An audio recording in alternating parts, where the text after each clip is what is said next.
Party వీడుతున్న ఎమ్మెల్యేలను ఆపే time కూడా ఇవ్వట్లేదు. వాళ్ళని కౌంట్ చేసుకోవడంతోనే సమయం సరిపోతోంది. తెలంగాణ కాంగ్రెస్ మీద పేలుతున్న పొలిటికల్ జోక్ ఇది. టీఆర్ఎస్ మొదలుపెట్టిన ఆపరేషన్ ఆకర్ష్కి అమ్మో అండం మినహా అడ్డుకట్ట వేయలేకపోతున్నాయి కాంగ్రెస్ కండువాలు.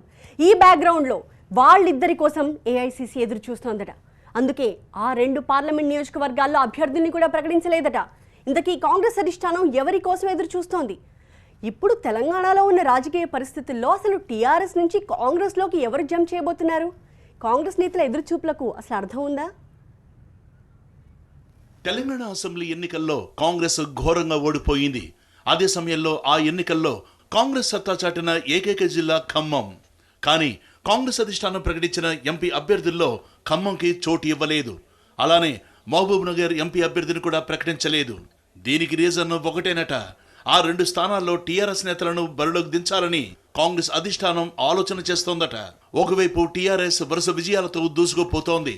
మరోవైపు పార్లమెంట్ ఎన్నికల్లో టీఆర్ఎస్ ని ఢీకొట్టే సామర్థ్యాన్ని కూడా కాంగ్రెస్ ప్రదర్శించలేకపోతోంది. అలాంటప్పుడు టీఆర్ఎస్ నుంచి తమ పార్టీలోకి వస్తారని కాంగ్రెస్ నేతలు భావిస్తున్న ఆ నేతలెవరు? వాళ్లే ఖమ్మం ఎంపీ పొంగిరెడ్డి శ్రీనివాసరెడ్డి, మరొకరు మహబూబ్ నగర్ ఎంపీ జితేందర్ రెడ్డి అట. ఇంతకీ వాళ్ళకి పార్టీ మారేంత కష్టం టీఆర్ఎస్ లో ఏమొచ్చింది? ఇక మహబూబ్ నగర్ ఎంపీ జితేందర్ రెడ్డి తీరుపై టీఆర్ఎస్ హైకమాండ్ తీవ్ర అసహనంతో ఉందట. అసెంబ్లీ ఎన్నికల వేళ టీఆర్ఎస్ అభ్యర్థులు ఓడిపోతారన్న రీతిలో జితేందర్ రెడ్డి మీడియాతో ఆఫ్ ద రికార్డుగా అనేక కామెంట్స్ చేశారని పార్టీలో చర్చ సాగుతోందట.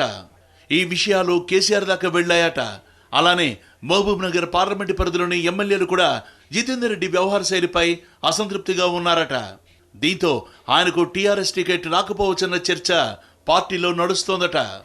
టీఆర్ఎస్ టికెట్ ఇవ్వకుంటే జితేందర్ రెడ్డికి టికెట్ ఇవ్వాలన్న ఆలోచనలో కాంగ్రెస్ అధిష్టానం ఉందట. అందుకోసమే తొలి విడతలో ఖమ్మం, మహబూబ్ నగర్ ఎంపీ అభ్యర్థులను అనౌన్స్ చేయలేదని కాంగ్రెస్ నేతలు చెబుతున్నారట.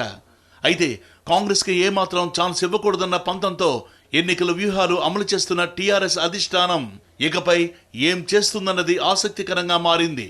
2 టీఆర్ఎస్ ఎంపీలను తమ అభ్యర్థులుగా బరిలో దింపే ఛాన్స్ కాంగ్రెస్ కి కేసీఆర్ ఇస్తారా, లేదా కేసీఆర్ సరికొత్త ఎత్తులు వేస్తారా అన్నది రాజకీయ వర్గాల్లో చర్చనీయాంశంగా మారిందట.